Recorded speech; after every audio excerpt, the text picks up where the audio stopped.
According to ancient Maya beliefs, the year-bearer god carried the burden of the year on his back and then passed it on to his successors. So, too, the Maya themselves carried a burden of service to their many gods that their communities might prosper.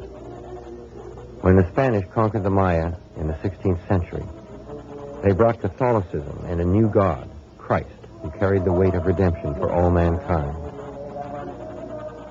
Today, for the Highland Maya of Mexico and Guatemala, shouldering this dual burden of Christian and Maya service has evolved into a complex set of practices called the cargo system. The name derives from the Spanish words cargar, to carry, and encargado, to be in charge of. These practices are not only religious, but they are economic as well. For through the cargo system, a man gains status and prestige by giving his wealth away.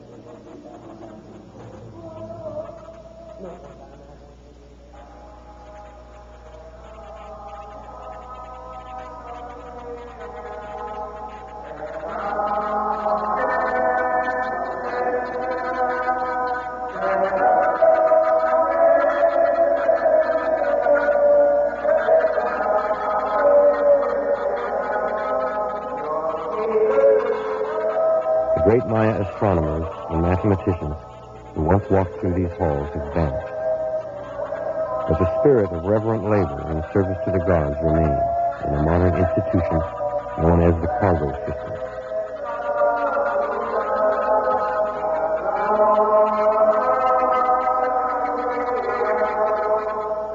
Religious faith infuses all aspects of this system, but it has important social and economic consequences as well.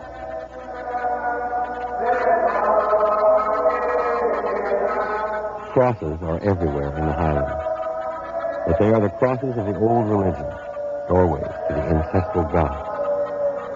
When the Spanish priests arrived with the new religion of crucifixion, of blood, of ceremonial liquor, and of sacrifice, it was not difficult for the Maya to fuse the old and the new.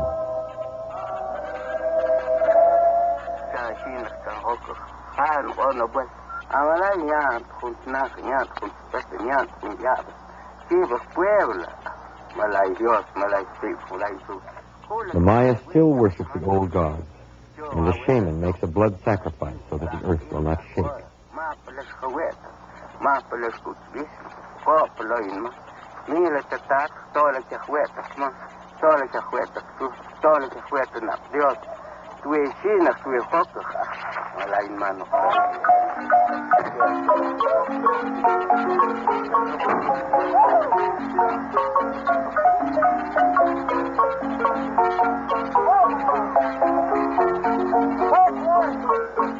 In one of the great fiestas, the Maya mock the haughty ways of the light-skinned Spaniards. The fiesta is paid for by men who are part of the cargo system. Introduced by the Spanish conquerors, it is a system of civil and religious obligations organized into progressive offices.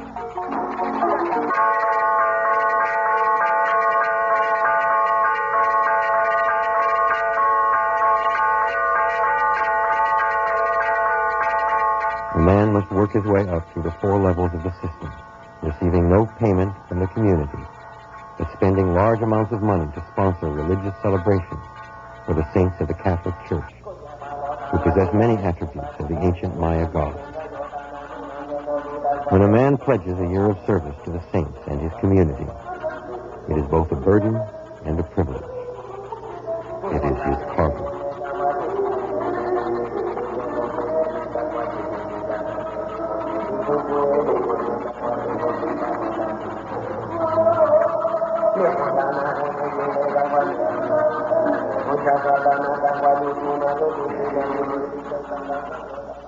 He must be a good person.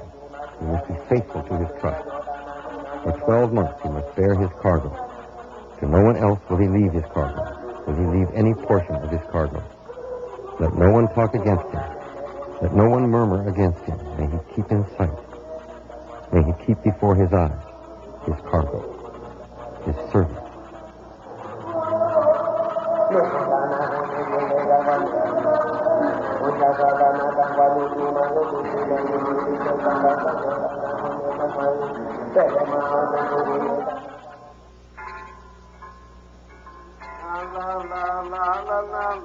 Thousands of Mayas live spread out in the hills, in hamlets or parajes, and come together in town for market days and for ritual celebration.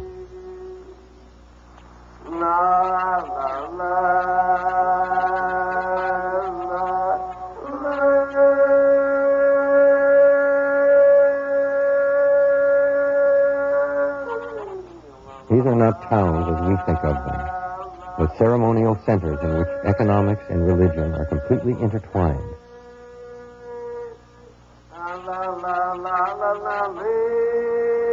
The cargo system is fundamental to this blend of the secular and the sacred.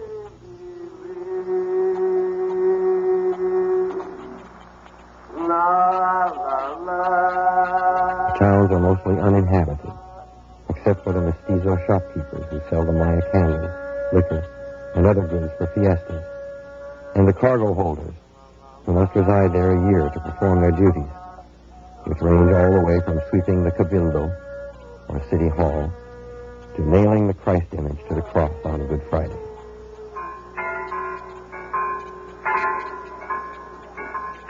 The more expensive the cargo position he undertakes, the more prestige a man attains. In this subsistence economy, where does a man find the money to pay for his cargo?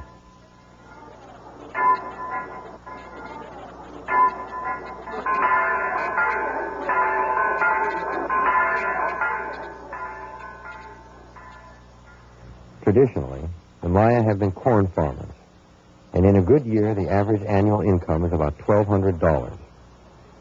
A farmer grows enough corn for his family, and the surplus is sold for cash to buy other necessities and discharge his obligations in the cargo system.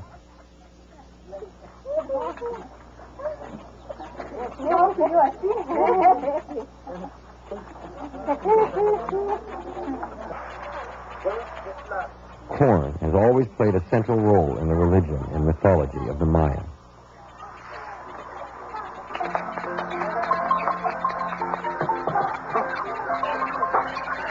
We began to talk about the creation and the making of our first mother and father. Of yellow corn and of white corn, the gods made our flesh. Of cornmeal dough, they made our arms and they made our legs.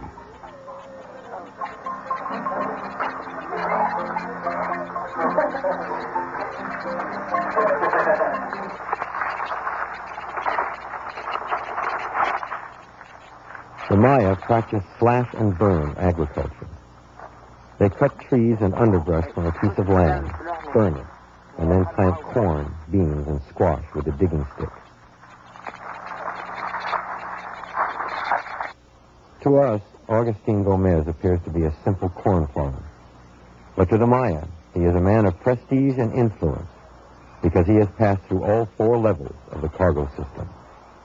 He is called a pasado and is treated with respect and deference because he has given away large amounts of his own money and has borrowed thousands of pesos from kinsmen and friends to pay for his cargo position. Senor Gomez wears the same high-backed sandals that the ancient Maya did to mark a man of prestige. But for the younger men of the highlands, corn farming alone will no longer support the more expensive cargo positions.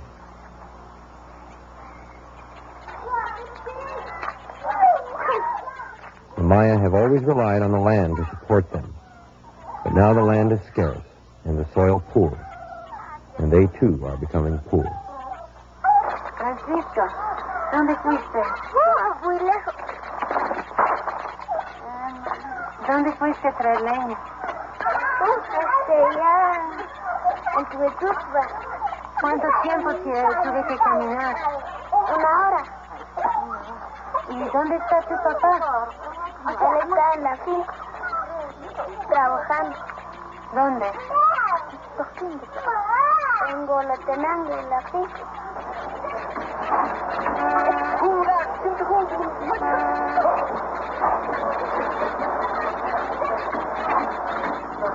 Where the land is very poor, as it is in Todos Santos, Cuchumatan, in the highlands of Guatemala. The people must hire out as laborers on the large cotton or coffee plantations in order to pay for their cargo. They are fed only beans and are exposed to the pesticides sprayed on the cotton.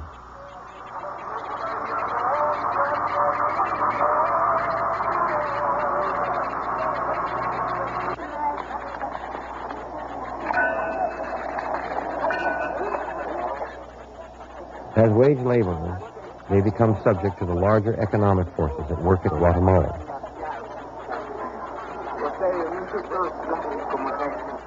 They stay away from their hamlets for long periods of time, work under difficult conditions for low wages, largely to fulfill obligations ritually prescribed for them in the cargo system. La vida de nosotros en la costa es muy fuerte, porque esa es la pena que da con nosotros, es que con los güeritos nos vamos en camión para llevar los patojos y llegar allá, muy cuesta, y mucho calor, mucho sol. El camión tiene una tabla nada más y le duele el todo para sentar y brinca todo, y hasta el otro día llegamos a la costa. Por eso se hace enfermedad de los patojitos.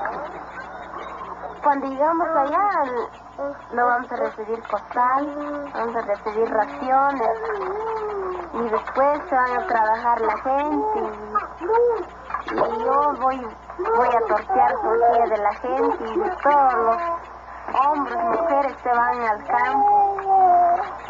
¿Y cómo, qué trabajo hacen? A cortar algodón. Hay unos que cortan mucho, y hay unos que hacen 200 libras, hay unos que hacen 100. ¿Y cuánto se ganan por quintal? Aquel día un quetzal cada quintal, a centavos cada libre de algodón, a centavos. ¿Usted cuánto da a la gente antes que van? Según cuando la gente pide unos 10 quintales o 25 quintales estamos dando para que vaya la gente a trabajar, ¿verdad? Sí. ¿Y cuánto tiempo están en la costa? Un mes, 30 días de trabajo. ¿Y usted cómo gana? ¿Usted gana? Sí, Yo gano a veces que gano 75, 100 quintales al mes. ¿Cuánto gana la gente allá? La gente gana, según depende, gano 40, 50 quintales al mes, un poco más. As difficult as life is on the plantation, even this kind of work is often scarce. The work is seasonal, and unemployment in northern Guatemala is high. In order to pay for their cargo positions, some men resort to extreme measures. Enrique Olvera came to the United States 8 years ago from the village of San Jeronimo in Mexico. But in a sense, he has never left. The powerful system of cargo obligations requires him to send thousands of pesos back to his town at considerable sacrifice and in lieu of actual service. He lives in this group of trailers with a large extended family and a number of young people from his village who have come to the United States.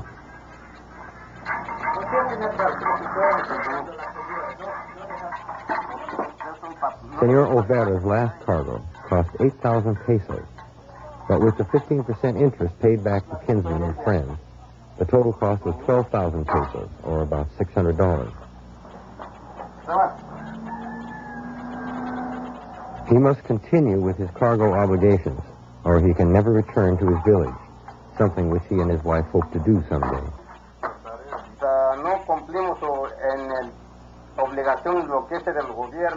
The burden is so heavy for us that we must come north to be able to pay our debts.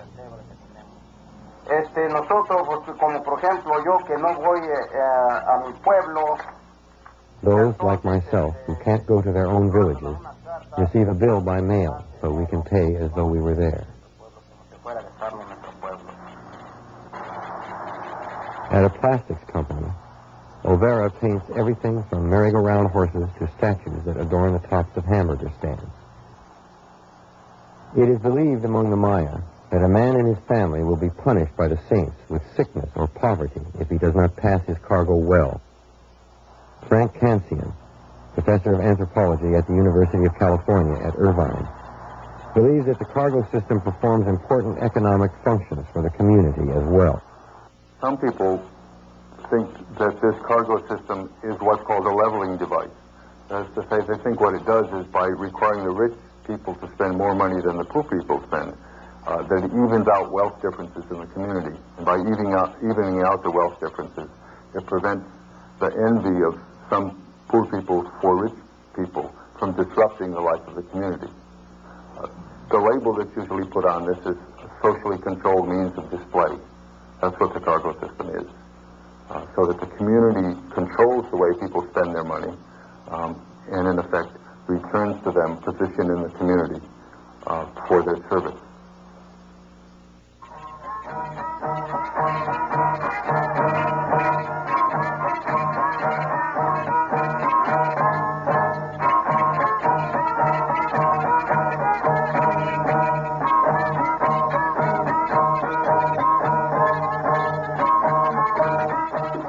Throughout a year of religious service, dressing and adorning the saints is one of the major duties of a cargo holder.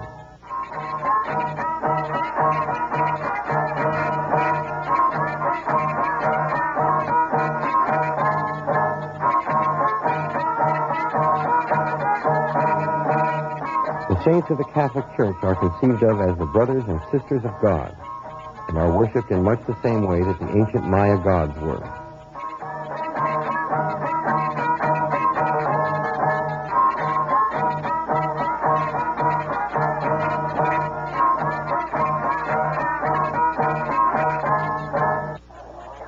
Their jewels and their clothing are sacred objects and must be packed in bundles when the saints are taken to visit other ceremonial centers. These men from Lorainzar in Mexico are preparing to carry their patron saint to the nearby town of Magdalena. Religious practices for the Highland Maya encourage trade between widely dispersed communities, and taking the saints visiting involves the sale of special items produced in each hamlet.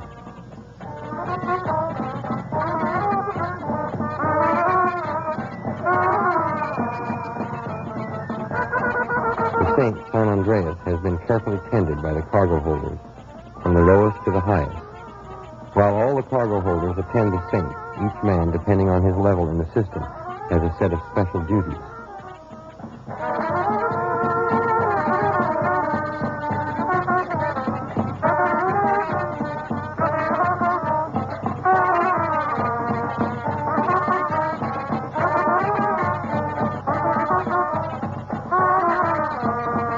Among the Maya, there are different levels of cargoes or positions, and what a man does is he has a career, often that involves different positions at different times in his life.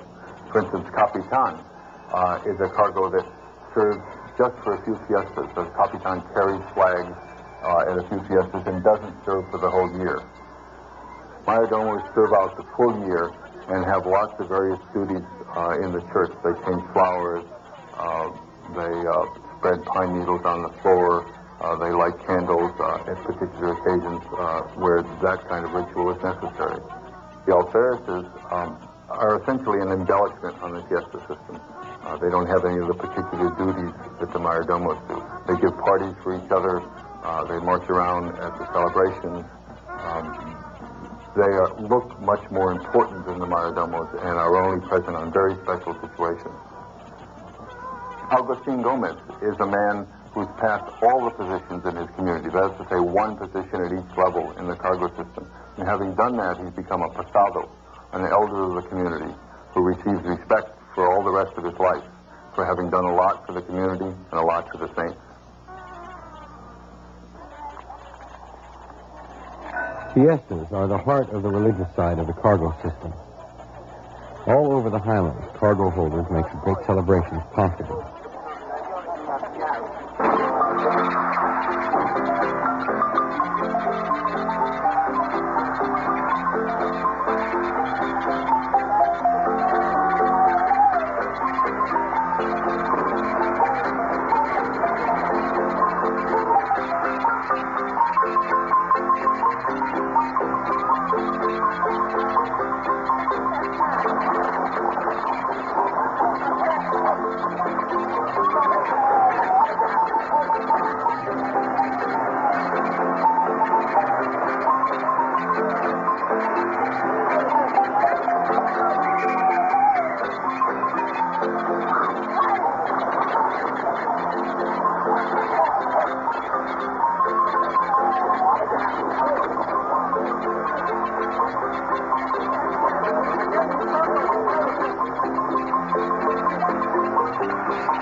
At the end of the year, the cargo is passed to another man. The old woman has checked the bundles to make sure the saint's possessions are safe.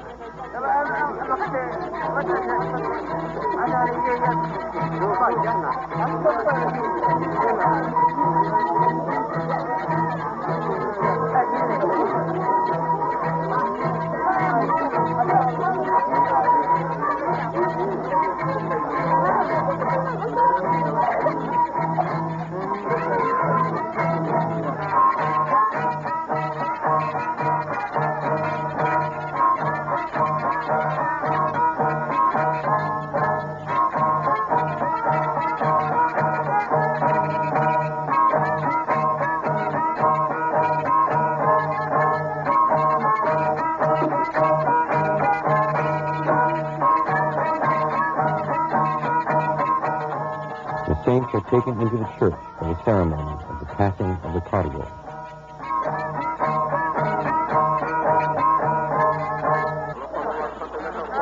I took care of, I looked after my cargo. To no other father of mine, to no other mother of mine, did I give the cargo entrusted to me. In the same way they must have before their eyes, during a year in the divine world, during a year in the divine earth, those who follow me, those who are my successors. And now it will be another man's turn to bear the burden of service.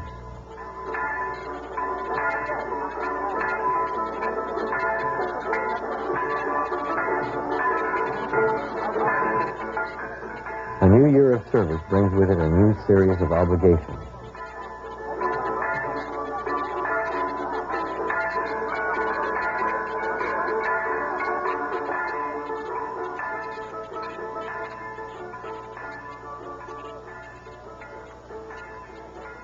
The town will be empty again, except for the mestizo shopkeepers and the two types of cargo holders. Those who administer the civil and legal affairs of the Maya, and those who carry out the elaborate religious fiesta schedule. It is an honor for each new man to continue the traditions of his ancestors and to give his wealth so the community will prosper.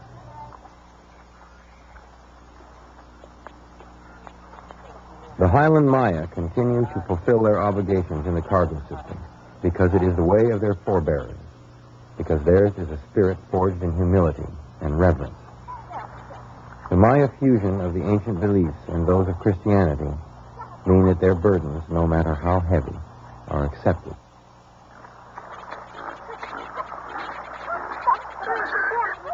It is difficult to know what the future holds for the Highland Maya way of life. Some will continue to live as they have for thousands of years. They will still harvest corn, beans, and squash.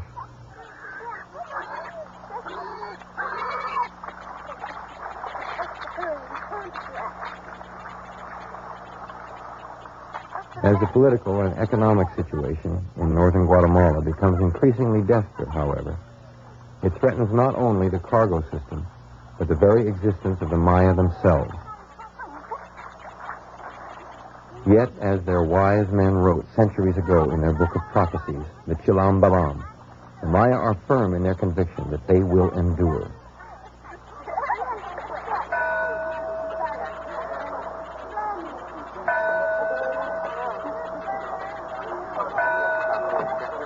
The ancient Maya year gods are pictured as bearers on a journey, each god carrying a load of time on his back. Now each new cargo holder also shoulders his burden for a year.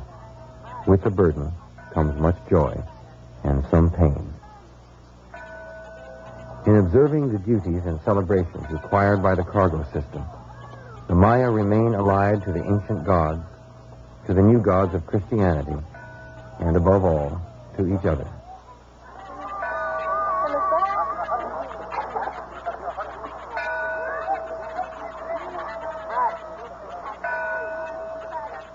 For this, we are gathered together. For this, we are united.